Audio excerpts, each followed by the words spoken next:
Good evening and welcome to the October 27th, 2021 Cedar Falls Planning and Zoning Commission meeting. You can join our meeting tonight. We have several people in person. It's good to see everyone.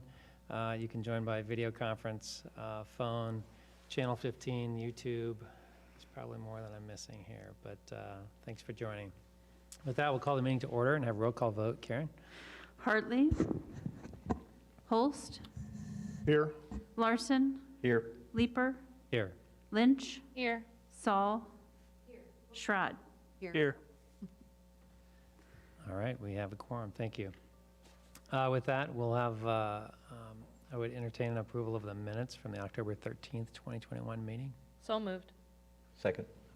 Second and approve. All those in favor? Aye. Opposed, same sign. All right, with that, we'll move on to public comments. If there's anyone that would like to speak to an item not on the agenda tonight, now is the time to come forth. Anyone online? No hands up. All right. Okay, with that, we'll, They do have. what's that? I thought I was on the agenda, but I'm not sure. So this is for items that aren't specifically on the agenda for discussion tonight, so just general city items. Okay. Okay. Ignore what I had to say. Thank you. We'll get you when we come to that topic. Sounds good. All right, we'll start with old business then. We have our preliminary and final plat for the Creekside Luxury Condos, and I think, Chris, you're going to introduce this item? Actually, our first thing on the agenda is the Westport Crossing subdivision, preliminary subdivision. Actually, No. Ours says Creekside. Yeah, we just have it switched, so we'll just skip to that in our presentation here. We can talk about whatever you guys want. Okay. We're just trying to confuse you already. Okay, well, we'll go with that. Good evening, Commissioners and Chair Leeper. The petitioner is proposing to create one large developable parcel by combining 4 lots from 2 existing plats. The cleanest way to do this is through a preliminary and final platting process, which we are reviewing both concurrently. So preliminary and final plat. The intent of the petitioner is to develop the subject property with 6 12-plex condominium buildings that will be owner-occupied. You'll recall that this recently went through a rezoning process from C1 to RP. This proposed subdivision is on 6.38 acres of land located along Cedar Heights Drive, just north of Valley High Drive. The preliminary and final plat would consist of a single buildable lot. The size of said lot will be well above the lot area requirements of the R4 district, which the RP district references. Development on this lot requires a site plan review by the Planning and Zoning Commission and City Council, which we'll also go over tonight. Since the existing lots will be combined into one lot, the easements also need to be reconfigured. The preliminary plat on screen illustrates the easements that will be vacated and the new easements that will be established to serve the proposed development. On the new plat, a 10-foot utility easement will extend around the perimeter of the new lot. A gas utility easement will be established across the center of the lot in a location that will run between proposed buildings. You'll see this a little bit more cleanly on the final plat as shown on screen. The lots to be combined currently contain building lines which will go away and be replaced by building lines as depicted on the final plat on screen. Those building lines are highlighted by a yellow line. Final plat includes a 25-foot building line along the north, south, and east, and a 35-foot building line along the west. These meet or exceed the setback requirements of the RP planned residence district. Also, easements are shown in blue with a blue line. Note that a small tract is being dedicated to the city as part of the planning process. The developer will be constructing a sidewalk on that dedicated portion, along with the rest of the sidewalk along the south border of the property. This case is brought forward for discussion purposes at this time and should be considered formally at your November 10th Planning and Zoning Commission meeting.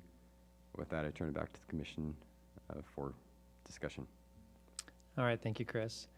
So just a reminder to everyone, this is just for the preliminary and final plat change from C1 to RP. We have another item on this agenda for the site plan review later. Okay, is there anyone from the applicant that would like to speak to this item? You from the applicant, sir? Pardon? You from the applicant? No? I didn't see anyone from the applicant, so public is next. So if you have public have comments on this, please come to the microphone. Would you like to speak, sir? Yeah, if you could just say your name and address.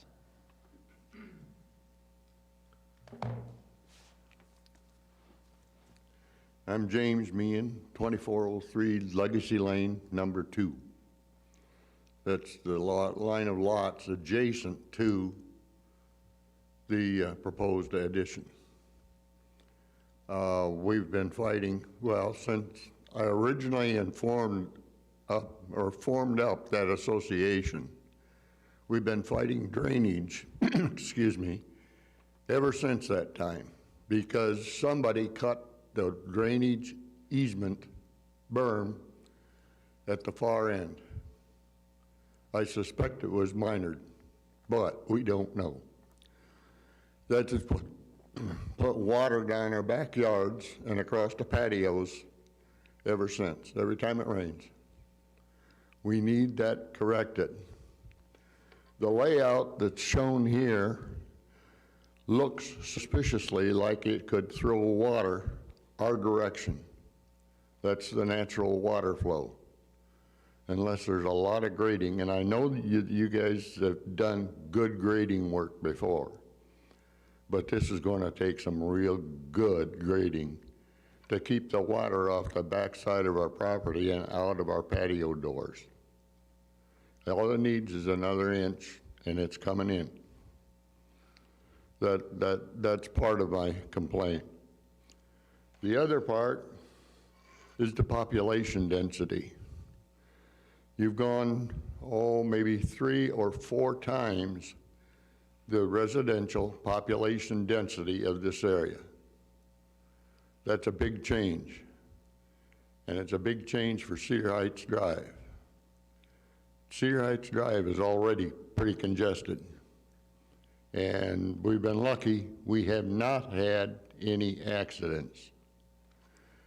Putting this many people going to work in the morning, everybody goes to work at 8 o'clock at John Deere, figuratively speaking. That puts a lot of traffic waiting and trying to blend together to get onto that road, and people get impatient, especially in the morning when they haven't had their coffee. I'm sorry about that, but at least that's the way I feel. That's dangerous. We need a different layout, one that uses just about half the population density as shown on this plat. The population density is too high. It violates the neighborhood population density. Plus the fact it needs to be rearranged so that there's some north-south access and not just access out to Cedar Heights Drive. Cedar Heights Drive is already pretty well logged, and it isn't going to get any better when we get the roundabouts done. People will be going 35 miles an hour, maybe 40, by the time they come past our place. It's the way people drive. That worries me. That could kill almost 4 or 5 people out of this bunch. I practiced this for 50 years as a forensic engineer, testimony in court. I did a lot of automotive reconstruction, a lot of human reaction. That's what I bring to bear in this opinion. This is all opinion. There are no hard facts.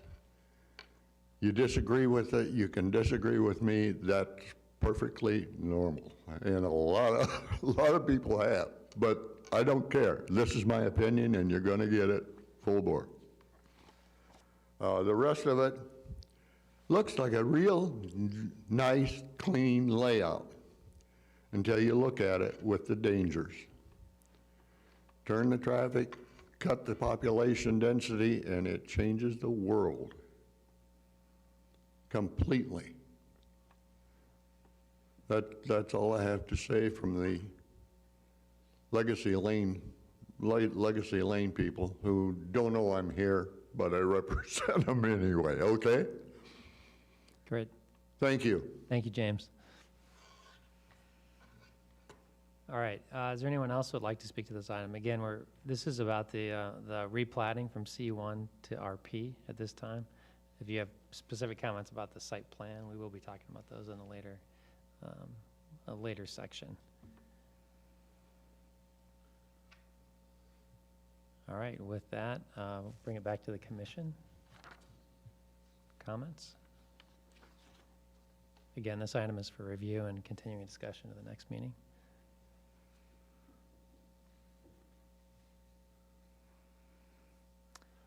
So how does the density fit within the RP? What level of density?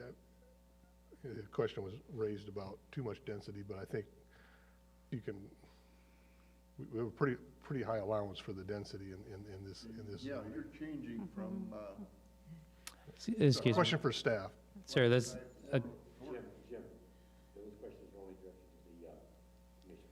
yeah, I think he's asking that. Chris, do you want to talk to that?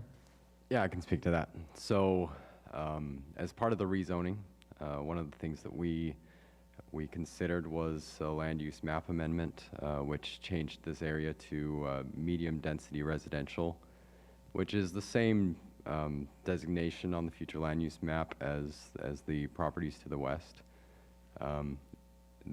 What's proposed is a little denser than those, but it is very similar. It's just in a different configuration with 6 buildings instead of, I think it's 10.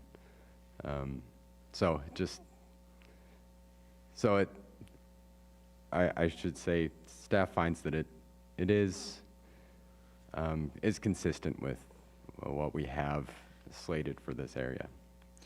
So Could you- on the site plan, Chris, do you have, when we get to the site plan item, we might have information on that site plan about units per acre. We probably have the developer in the room that can speak to the actual density per the land area here. Could you guys speak to so this is a zoning change. What could be built there in the current C1? So this is not a zoning change. The zoning change is already at city council. This is for just This is ju- platting. I'm This is sorry. replatting the land to combine the lots, yeah. Yes. Sorry, what was the question? I retract my question. I haven't been here for a couple weeks, so I'm a little slow these days, apparently. Any other comments from committee? I think it's a reasonable request, and I think it should move forward.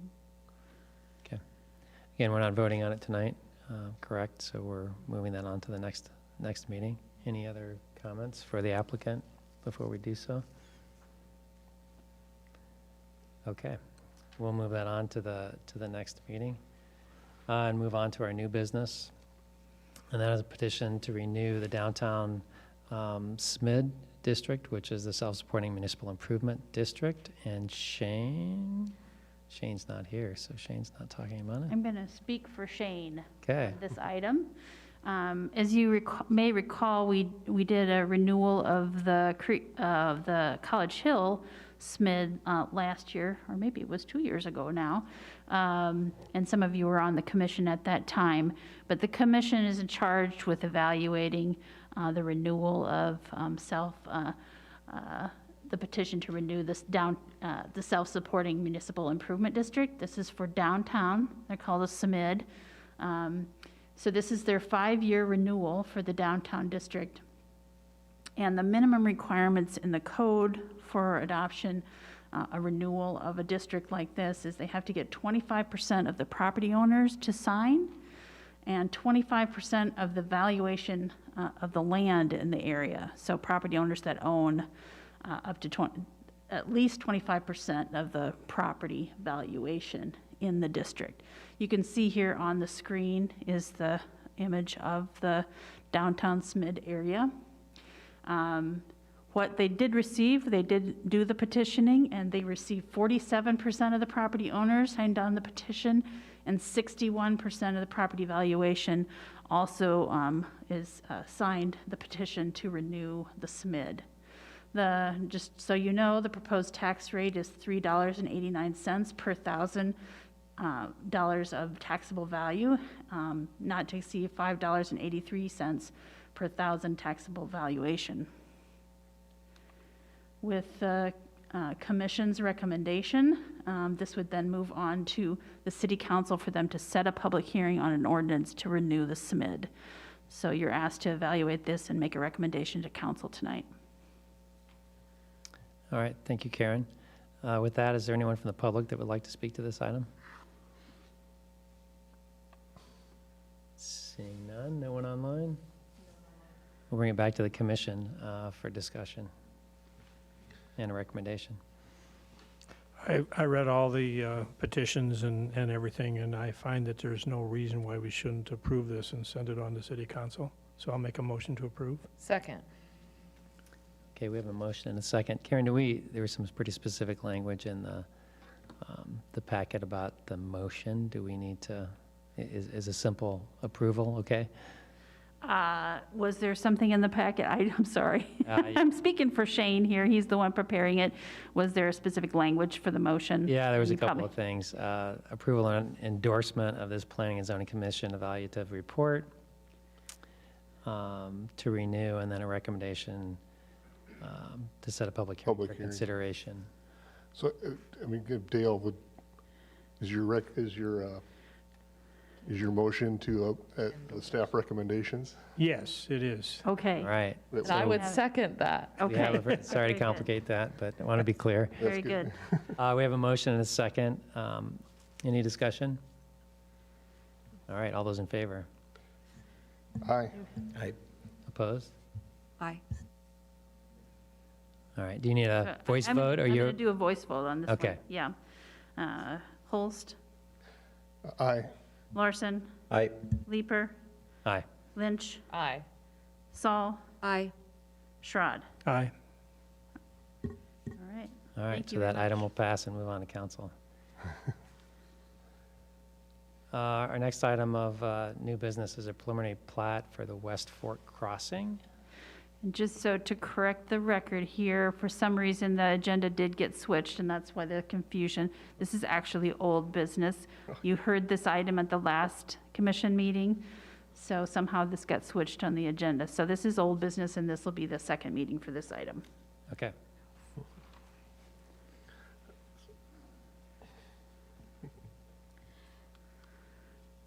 Thank you, Chairperson Lehman and Planning Commission. The parcel that we're talking about for the preliminary plat is located east of the Cedar Falls Mobile Home Village, north of West 27th Street, east of Union Road, and south of Lexington Heights. And the PowerPoint that we have is the similar PowerPoint from the last meeting, and I plan just to skim over those. But if you have any questions, please let me know. So the application is for a preliminary plat of 64 residential building lots and 28 outlets within 120 acres. And the staff report and the PowerPoint tells the details of where those outlots would be. And this is a unique situation where most of the subdivision is proposed to be outlots for future preliminary subdivisions. And the applicant submitted a phasing plan for 6 phases for this subdivision. And the applicant has proposed 4 areas for stormwater detention, and each of the lots will have easement for drainage for the stormwater to go to these detention ponds. And staff finds that this is a very well-connected street pattern, and there's important connections to the neighbors as well for future development. And it will provide a north-west connection eventually from West 27th to this area. It will provide a east-west connection from Waterbury to Union Road. And in the future, it will also connect at least to a trail to the new high school.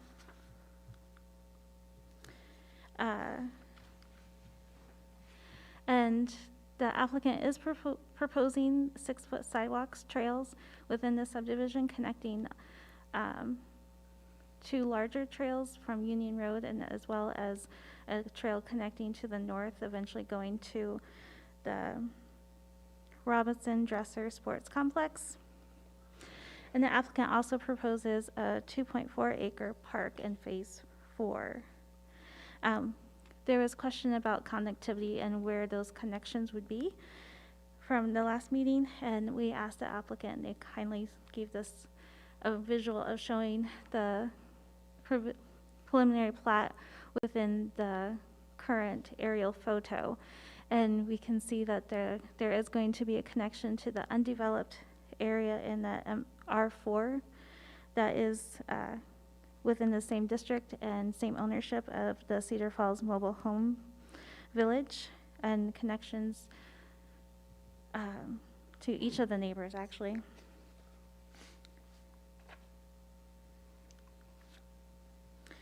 And then we also received public comment in writing as well as coming to the meeting. And one of the comments that we wanted to address was the connection, the other east-west connections within this area. And looking at Wellington Drive as shown on the right of in the right arrow, that eventually will connect to the new Aldea subdivision. And when that northern part will get developed, we'll have that connection. There is that barrier of the dry run creek, so hopefully we'll be able to have that connection.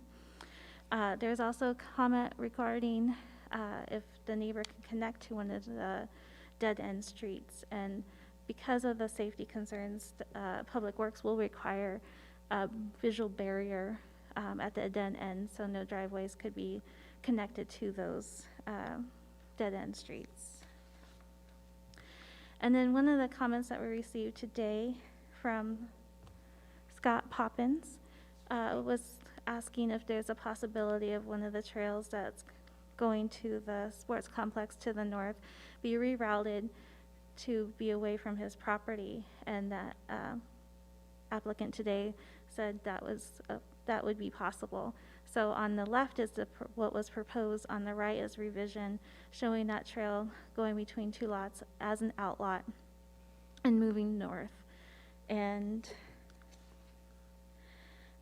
staff provides a recommendation of approval for the preliminary plat with the 4 conditions: that the developer provide a temporary construction access road to West 27th Street for the construction of the 3rd addition. And then during the 4th addition construction, that would be a street connection.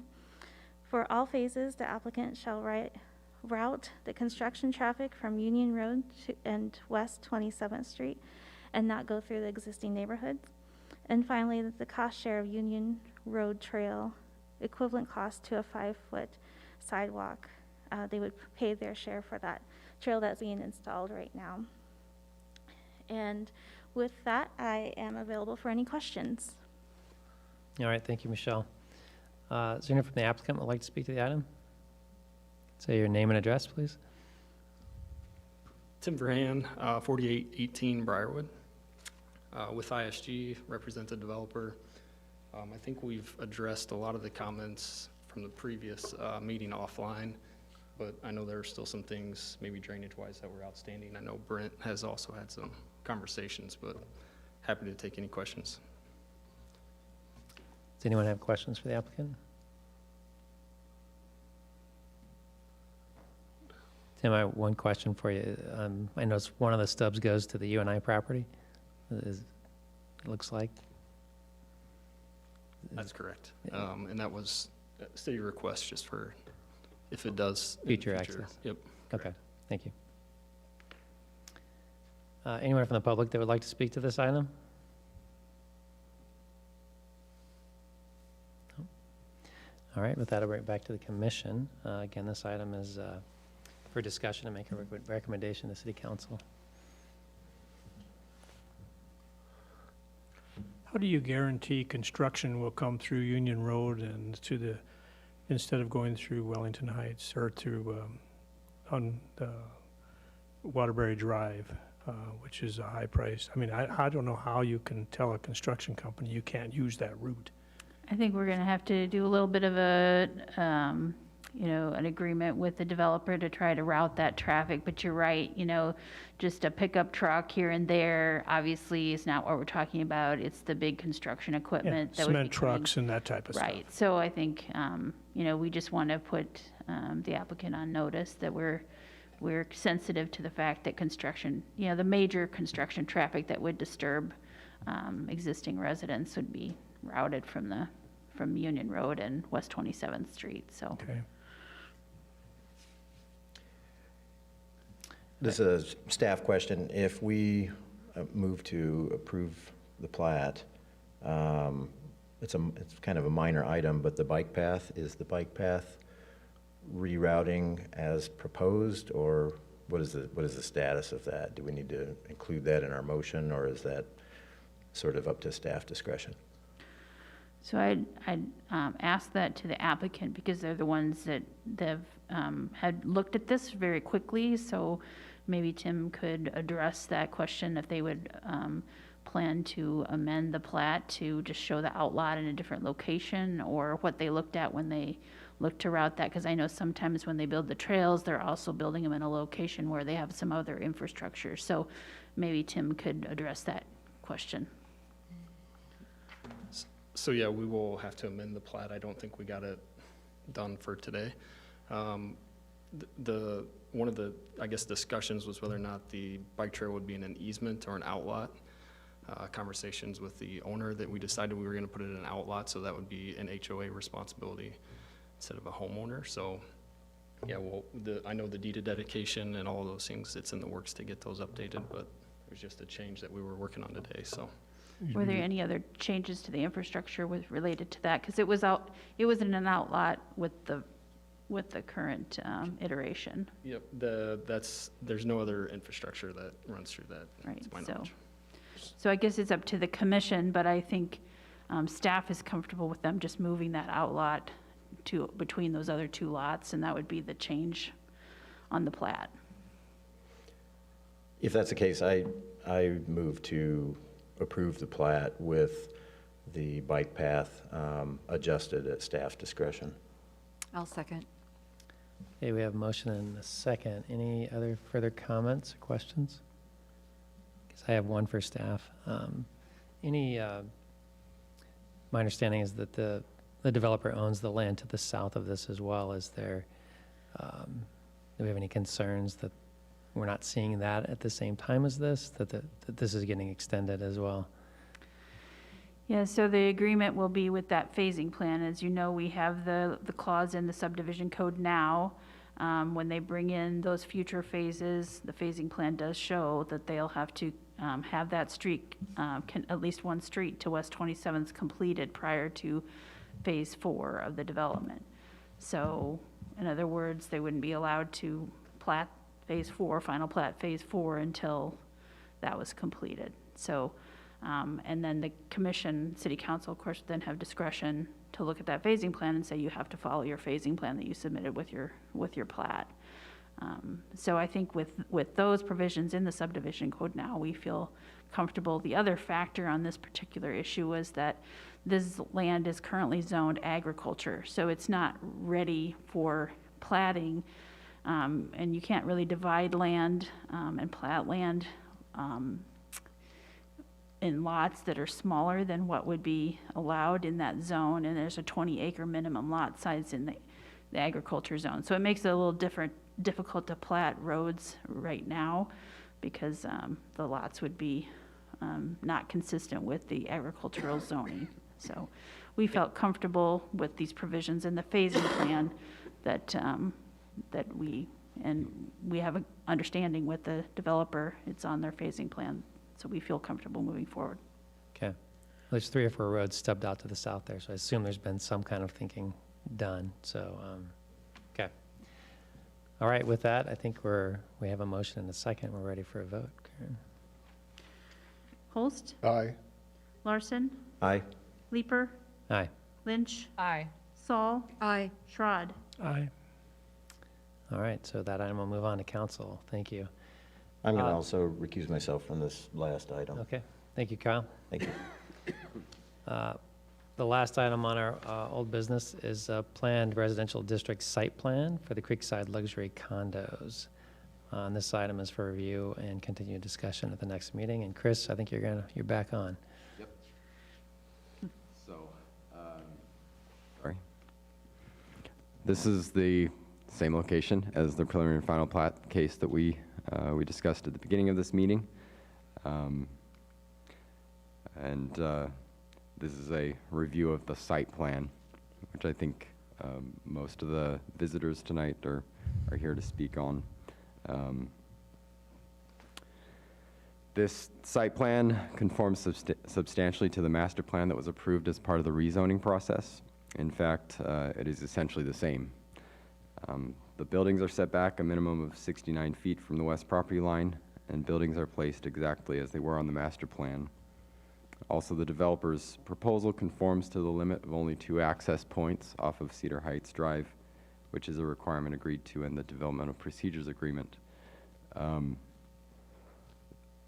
should note that this also abides the density requirements of the R4 district, which actually allows a higher density than what's proposed here. And the R4 district is what the RP district borrows from as far as density and setback requirements. The landscape plan also conforms substantially to the landscape plan submitted with the master plan. Internal and peripheral landscaping meets the requirements for number of trees and also meets screening requirements outlined in the code, with a 6-foot screen on the west, including the proposed 3.5 to 6-foot berm. There is also screening of the parking area along the north, south, and east edges of the parking areas.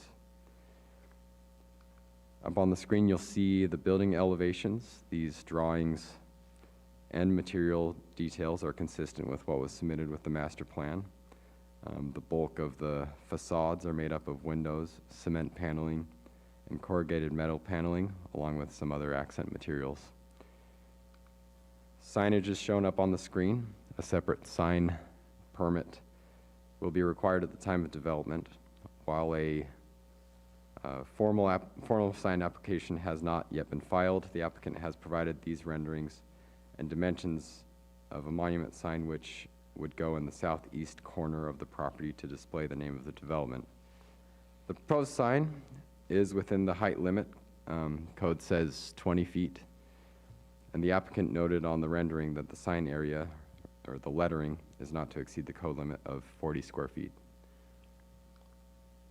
As had been discussed in previous proceedings regarding this property, there were several concerns which had been discussed and negotiated between the developer and neighbors. Good neighbor meetings were held to hear concerns and offer solutions.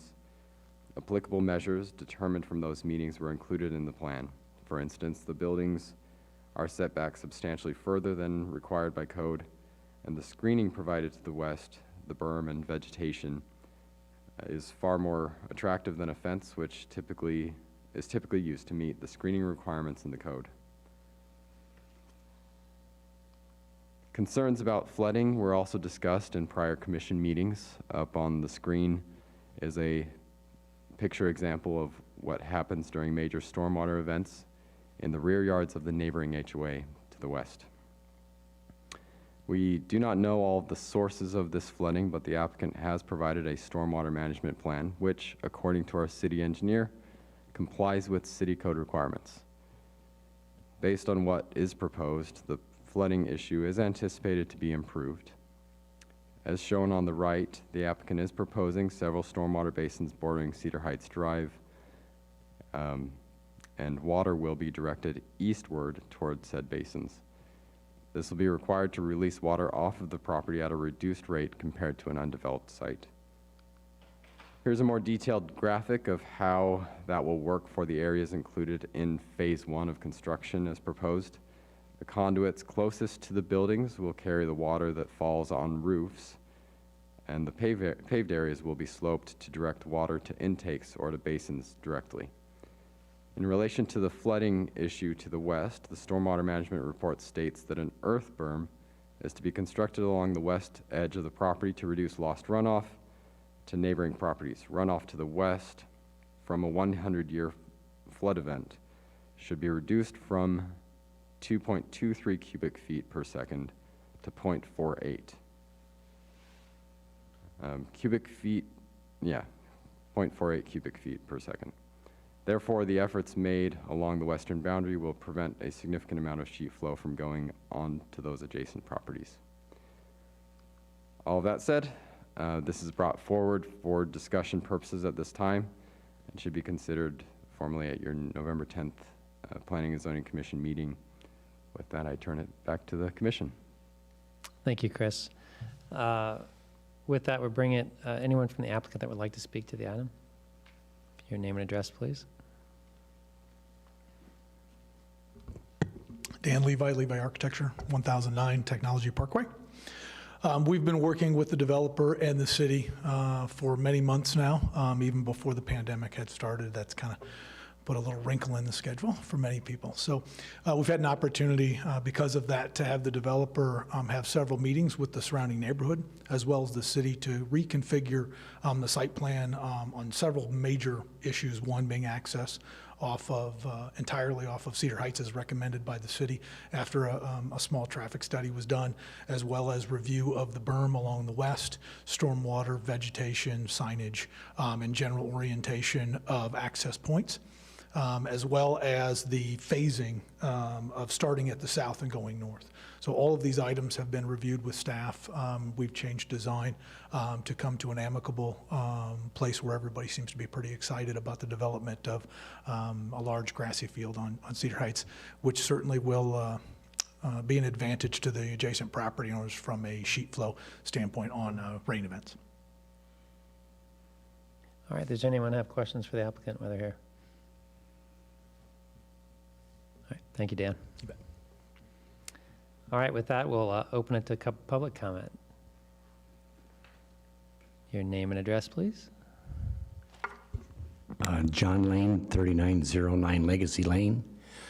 Not that it matters, but over on Legacy Lane, that's a private road that we maintain. There are actually two HOAs there. I'm a director on the Legacy Cove HOA, which is the northern part. We have 72 condos there, including 4 8-plex 2-story structures. While we didn't voice it this way, most of our 72 owners were highly opposed to the rezoning.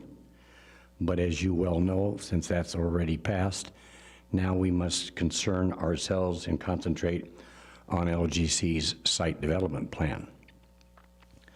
Initially, and Dan just brought this up, Kyle wanted to start at the north end, which we were quite in favor of compared to the south end. Our concern is, let's say the project doesn't fly.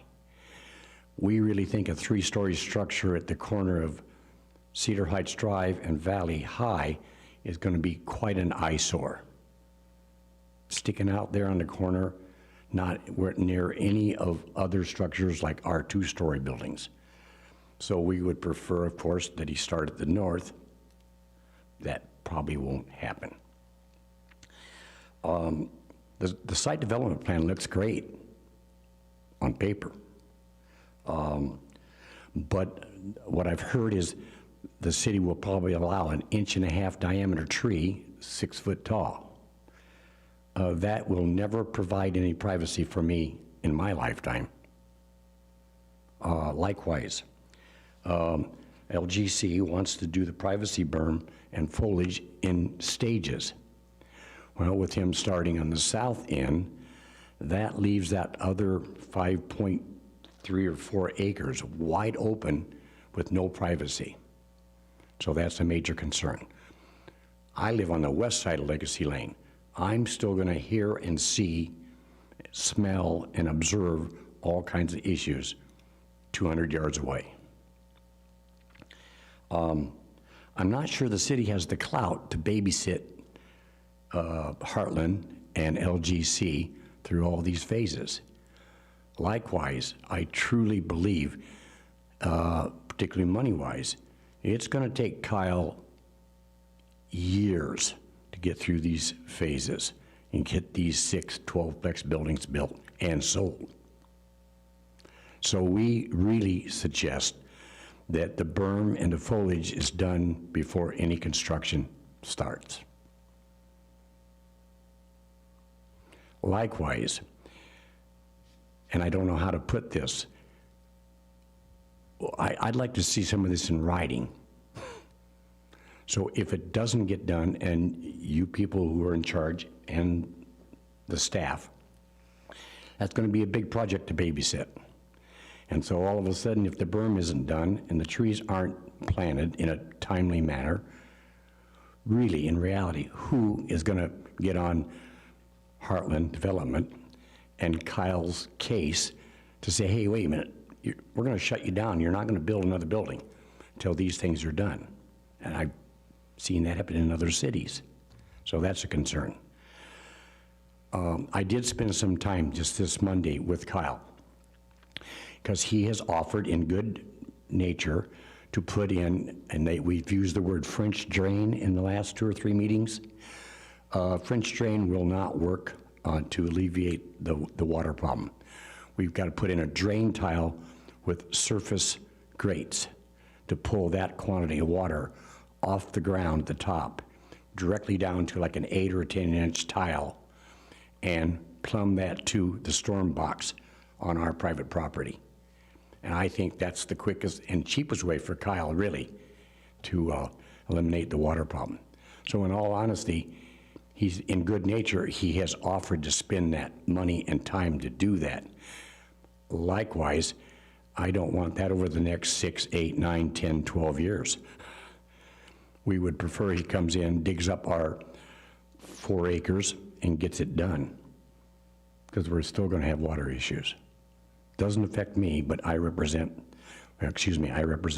Legacy Cove HOA. That's the North 72, not the South HOA. Thank you. Thank you, John. Yeah, if you'd like to speak to the item, come up to the microphone, please. I think it's time the South HOA spoke up and said that we join with our northern neighbors. What they get, we get downhill. And we've both got the same problem. It's the same solution to the problem. We join with their recommendations. Thank you very much. Thank you, James. Is there anyone else that would like to speak to the item tonight? All right. Oh, one more. Just to clarify, LGC has nothing to do with Heartland Development. That's a completely different entity. It is LGC. So very clear delineation there. So I just don't want there to be any confusion on that. And then all of the work that was mentioned about any work done off of this parcel is not part of this project. that is completely voluntary and will be a separate permit if one needs to be pulled, but has nothing to do with this site plan and the LGC project that's in front of you. Okay. Good. It's a question I had, so thank you. John Lane, still living at 3909 Gotcha. Legacy Lane. You're good.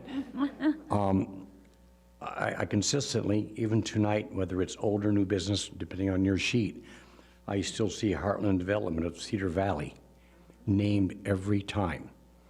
I did some research to find out who that person was. Happens to be the gentleman who was the developer of our HOA. And unfortunately, had he done it right initially, we wouldn't have any water issue. So whether it was Heartland Development, or the owner, or the boys, or the city could have been at fault. There was a drain problem in the east side of those condos, as you saw in the photo that we finally submitted to you guys. So, John, I'm a little confused because I was like, where's the water problem coming from? Because Well, what I'm seeing on the plan is a berm that separates the two sides. And it looks like all the water on the new development is going to be directed to Cedar Heights Drive. yes, and actually, that's tonight, Dan's rendition of the water. So let's say that street back by the berm is going to be 3 to 4 foot higher than the sidewalk on Cedar Heights. So that's the first time we've seen this proposal to shed the water east, which I would assume the city is responsible to say, guess what, Kyle, you've got to do this to run that water. Right, so I guess I'm just trying to, I'm trying to see where the water concern is because I don't see any water coming towards the. As of tonight, if I can have faith in what I just saw. Well, that's what's being proposed, that's why I. No, I think they're working on that, to tell you the truth. Okay. And like I said, in good faith, Kyle has offered to put in a drain. And I would guess some of our HOAs, I'm the treasurer, I would be willing to even help with some of the money to put the correct tile size and surface grates to keep the water away from their patios, because This is, so where are you talking about? Is this actually on this property or is this on the? property? it's actually irrelevant from you guys. Okay. Kyle has offered to help us out of the kindness of his heart is That's what I a was just weird getting a little phrase. confused where we were. Yeah, no. Talking about. Yeah. So we're working together with Kyle on that. Okay. But like I said, we'd like the berm and the foliage done in one shot, not over all 3 or 4 phases or 10 years. Okay, thank you, John. Yeah, thank you. If you have questions, come up to the microphone. I don't think anyone has ever walked out on that the drainage control berm and looked at it. When you go to Can you about, step- Could you come up to the Capture microphone? you on the when you recording. go to about the last fourplex on Cedar Heights Drive, or the first one, you can look down and look across and you can see where it has been mechanically leveled and the dirt dumped kitty corner on an adjacent lot. That was a deliberate cut. It was a deliberate change in the water program, and that caused most of the water damage that we've had downstream. That one cut in the berm let all the drainage come down. You Okay. gotta stand out on the berm and look at it, and then you understand. Okay, thank you. Thank you.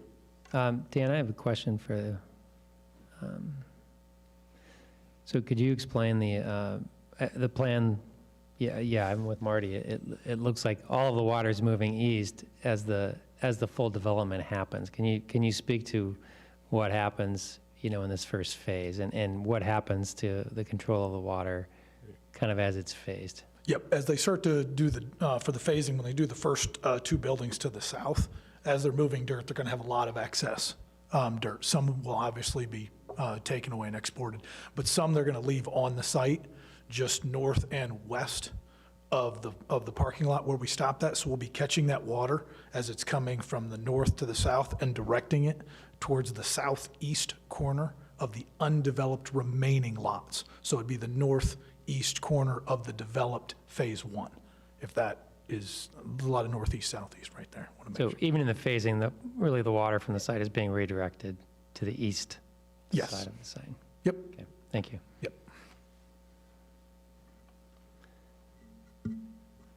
Still living in the same place, John? You want me to call my wife and check?